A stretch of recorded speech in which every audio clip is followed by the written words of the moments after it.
So the video you're about to watch is a training I did for a group of clients a few months ago. And this training is so value-packed that I knew I had to share it with my YouTube channel. So let's hop right in. Hey there, welcome back to Confidently. And we are in Mind Your Mindset. And this is the Science of Courage, Part 1. Now remember where we are in the Confidently Success Map, where ultimately we are on a path to achieve progress, not perfection, to market and scale your expert-based business. And right now, we are in the science of courage right here. So why courage? Well, because fear is real, and it's the most offensive four-letter word known to humans. And it's also what's keeping you from confidently growing your business in a way that's healthy and consistent. It's really important to understand how fear is keeping you from what you really want and how to find the courage to overcome it. Now, what is fear? It's an unpleasant emotion caused by the threat of danger, pain, or harm, or to be afraid of something or someone. But it's also something else. It's false evidence appearing real. Now, fears come in all sizes and with varying depths of intensity. No two people will demonstrate the same type of fear to the same thing. And this is why facing your fears can be difficult. So the first step is to acknowledge and admit that you have the fear in the first place. Fear is a survival instinct. Without it, humans would not survive life-threatening situations. And fear keeps us alive by alerting us of imminent dangers. The issue is that these traits are passed to the next generation in perhaps a way that doesn't support what our original ancestors needed it for to live. So therefore, these fears can be cooked into our genes. So let me give you an example. Why are you scared of getting bit by a snake if you've never been bit before? And why don't you walk down a dark alley at night? It's because what's been cooked into your genes is an internal warning system that's anticipating danger. And here's the thing about danger versus fear. Danger is a real thing. For example, when people say, go fearless or be fearless, I have an issue with that because, fear is a real thing, but also think about it. If you have a child or when you were a child and you stuck your finger or got close to the socket in the wall, hopefully there was an adult nearby that told you, don't do that. That's dangerous. That's a real thing. So fearing your child putting their finger in the socket is a real thing. That's why when you become a parent, if you choose that route, you get those, child safety devices to make sure that your kids don't fall down the stairs or they don't put their fingers in sockets or you make sure that there's locks on the door so they don't walk out into the street. These are real dangers. The issue is, and understanding danger versus fear is critical, especially when it comes to you building a new life around what you want. And so that's why I focus on the science of courage, because it actually has a lot to do with really just the way we're built. So gaining courage involves re-engineering science in your brain. Fear is a chain reaction that begins in your brain, and this stressful situation stimulates your brain, which releases chemicals that cause your heart to race, your muscles to react, your breath to quicken, your body to want to flee. And that's called the fight or flight response. And because our brains are complex, and they're the most complex organ that we have, and contains 100 billion nerve cells, these cells serve as your communication system for everything that you sense, think, and do. You don't always control all of these events, and while you do make conscious actions, your body also responds automatically, which is called an autonomic response. And we often don't have control over that happening in our brain.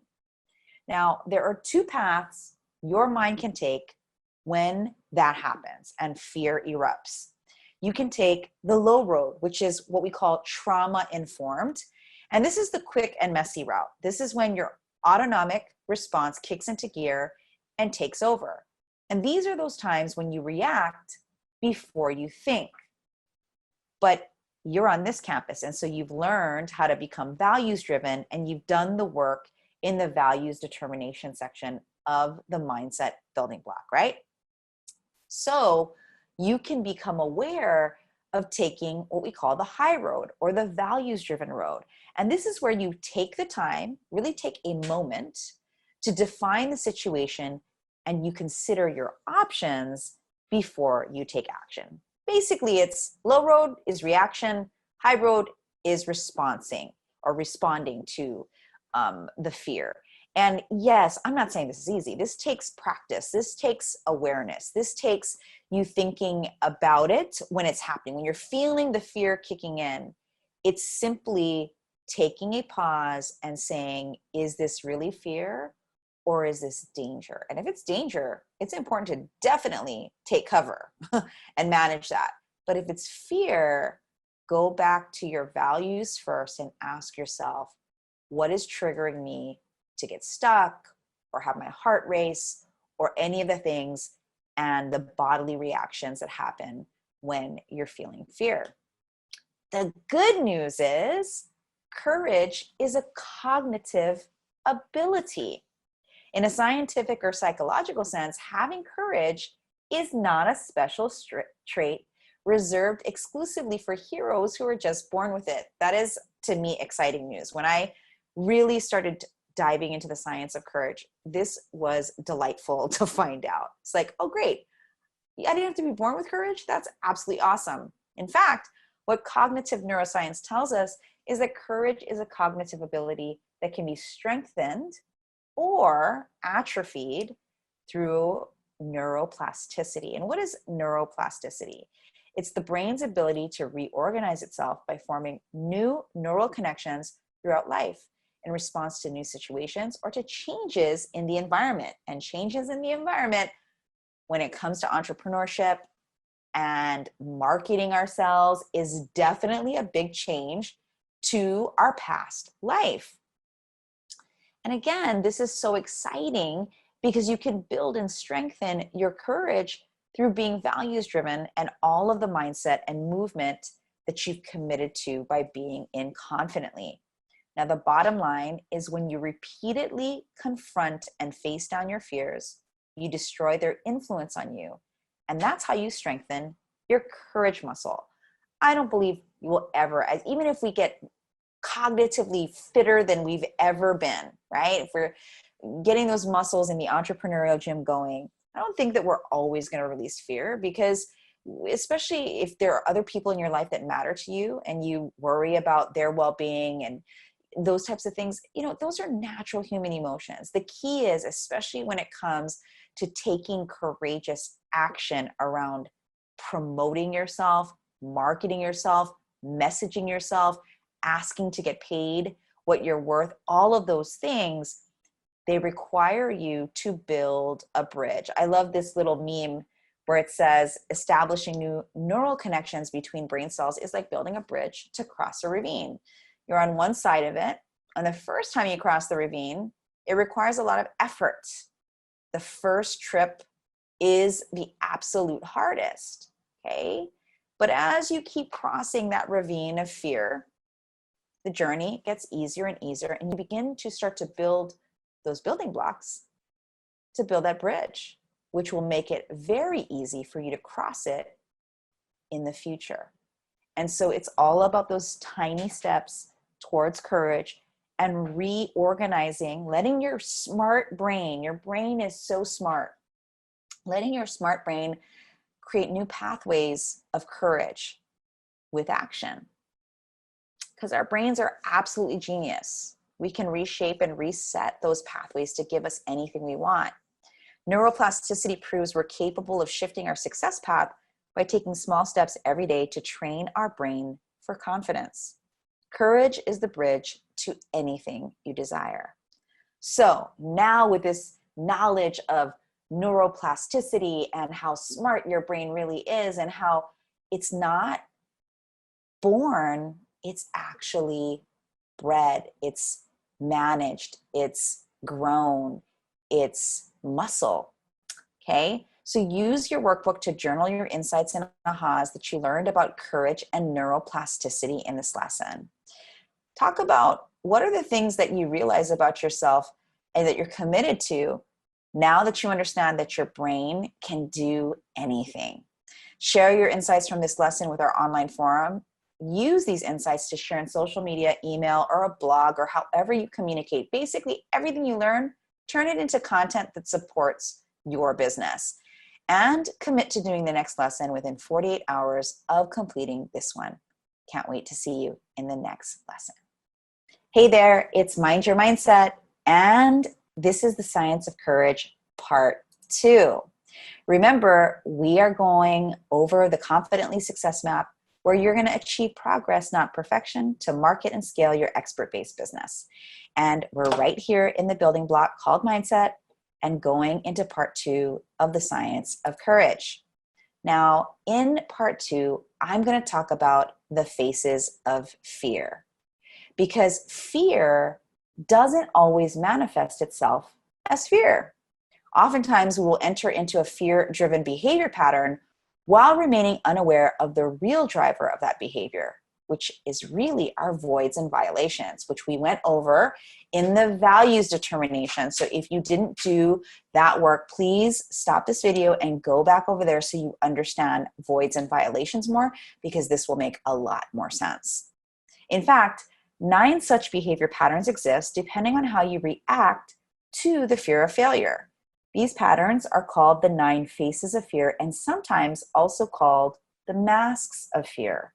And once you understand how your faces of fear operate, you can create an awareness and link to your values so you can better and stronger decide to overcome and transcend them, so that you can become more fearless in your life and business and lead with inspired courage.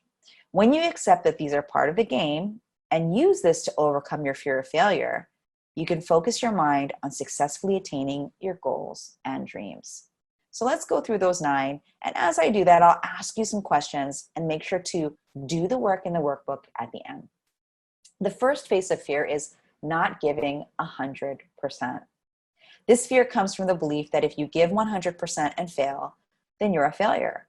This is the most devastating form of fear on failure, because it seems hopeless, as if you're permanently flawed, and it manifests itself as hedging and or self-sabotaging behavior, or in not moving forward with any progress that is available to you because you'd rather do nothing and retain the dream of 100% potential than to be judged on 100% effort with less than 100% circumstances, equipment, or support.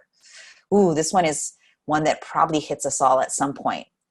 Now, clinging to this right identity causes you to give up on your dreams. So this is an identity issue, because your former self, or even your current self, really likes that you have accolades and things on your resume that make you really, really special. And those are still true.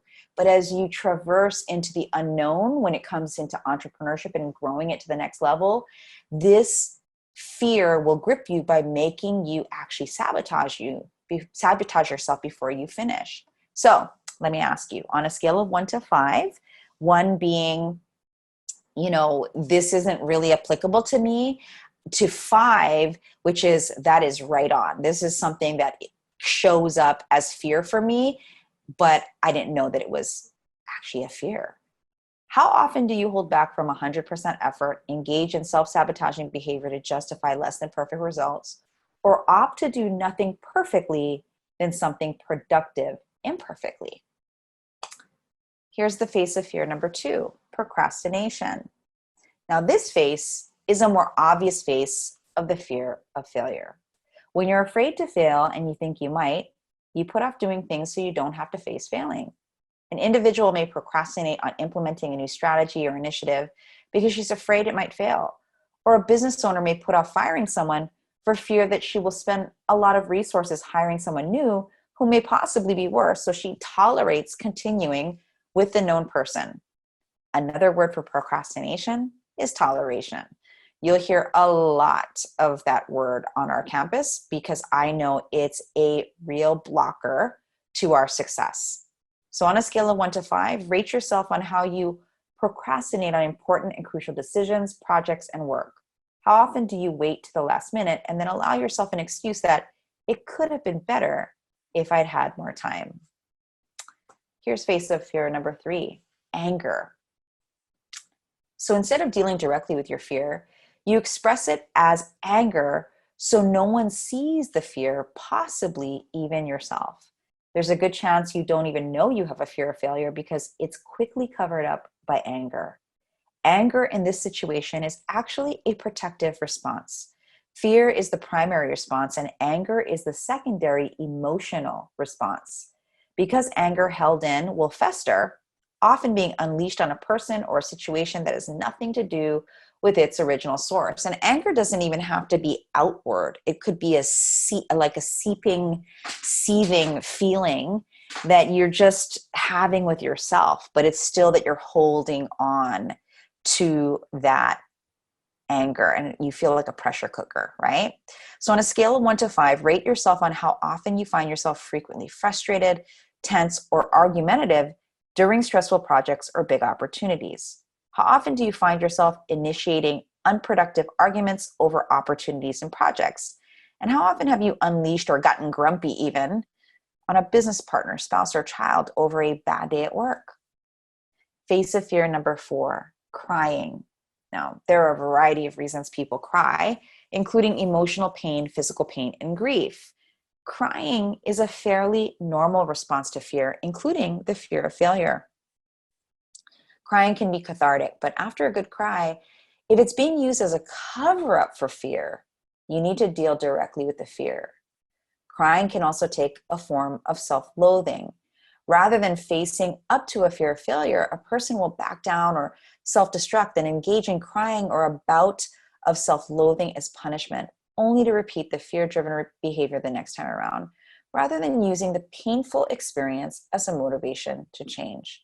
On a scale of 1 to 5, rate yourself on how often you find yourself pulling away from opportunities and challenges or giving into difficulties, followed by a bout of crying or self-loathing. The face of fear number 5, rationalizing.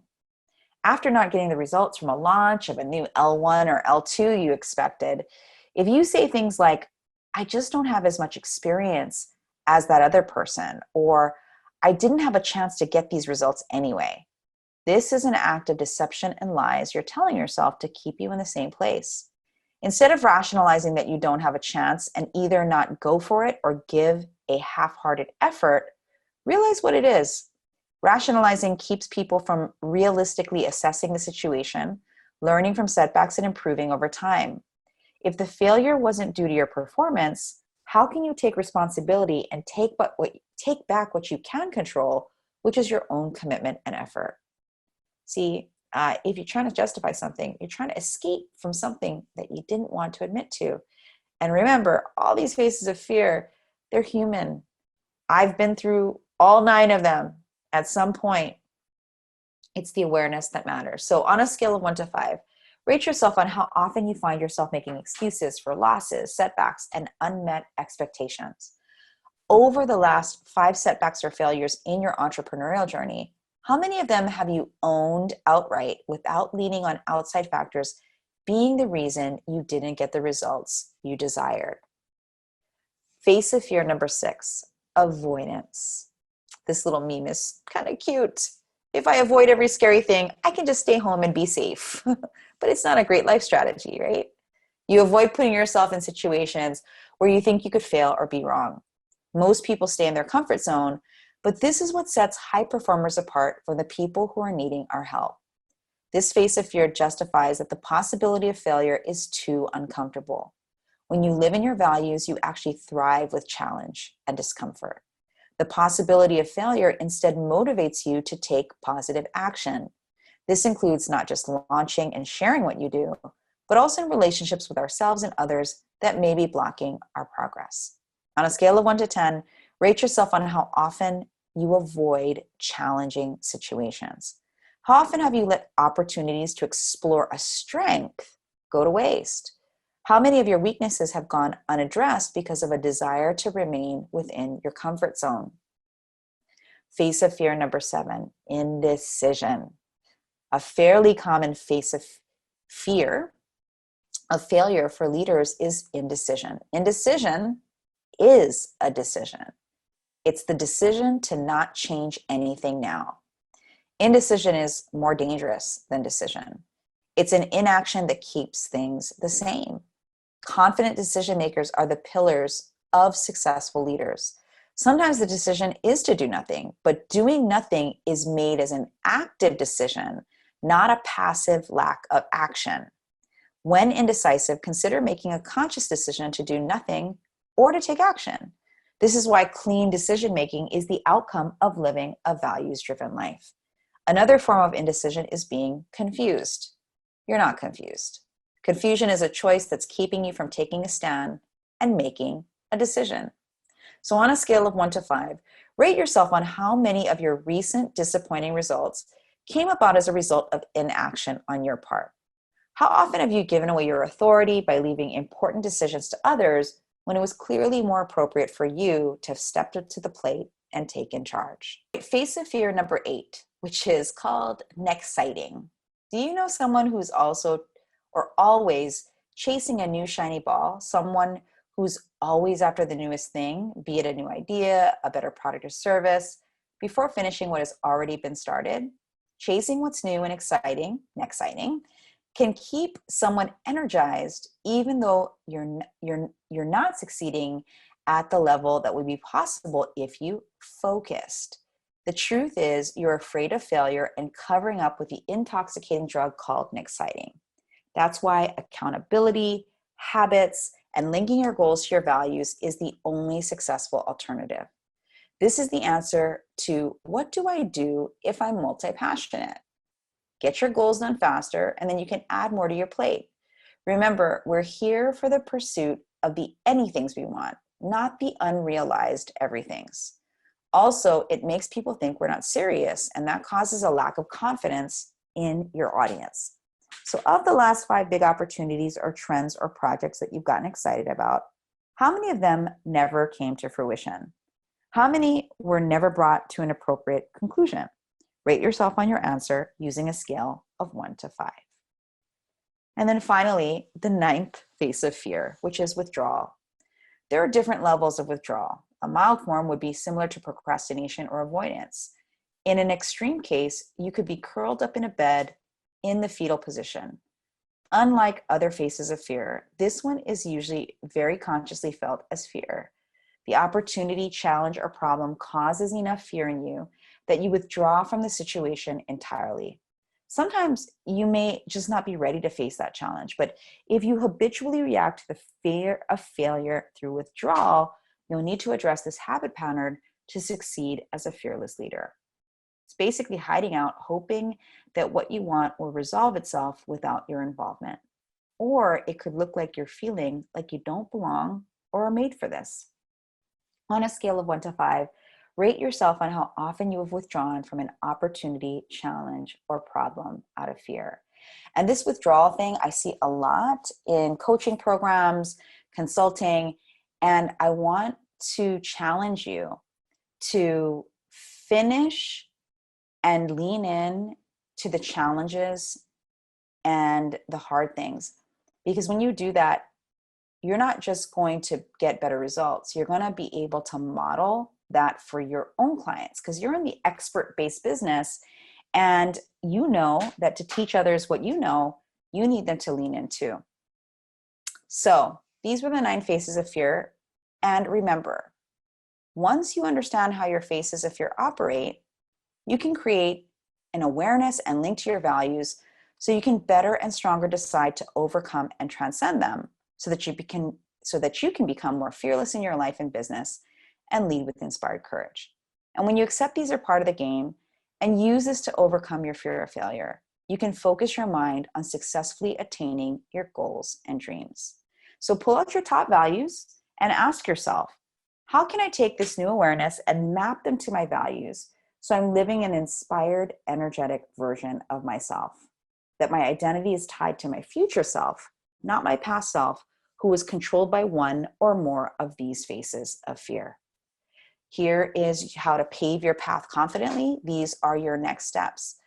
Use the workbook to rate your phases of fear and also review these self-reflections against your top 5 values. Use the workbook to journal on how you'll recognize these phases of fear and map them to your values to help you be more courageous, energized, and confident as you pursue your goals, dreams, and future self. Check off this lesson, woohoo, on your Confidently Success Map. Share your insights from this lesson with our online Facebook forum. Use these insights to share in social media, email, or blog, and use it as content, and commit to do the next lesson within 48 hours of completing this one. I'll see you in the next lesson in Confidently. And that's it. If you found value in this content, please hit the thumbs up button below so we can get this video in front of more entrepreneurs who want help marketing their business. And be sure to also hit the subscribe button and the little bell so you're notified when new content is released. I'm Jen Kem, here to help you get seen, heard, and paid for the unique value you bring into the world. Until next time.